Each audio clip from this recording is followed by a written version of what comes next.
Next, of course, itong adapter niya. So, make sure yung USB-C niya na dun sa right. Ito yung ano niya pala, SD card. Yan. Diba? Napakadali. And then, lastly is yung receiver niya. So, ito yung harap ng camera. I-clip mo yan dito sa taas. And then, push lang. By the way guys, Magician yung brand ng protector niya.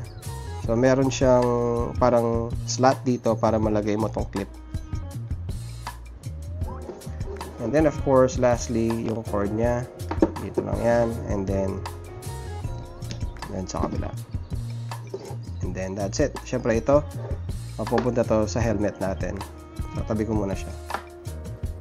Okay, ngayon, pag-usapan natin ang settings ni Ace Pro 2. So, by the way guys, pag nagbablog na ako, itong cord na to nakaganyan, hindi siya nakaganto. Baka kasi pag humangin yan, makikita ng camera, diba? Ayan o.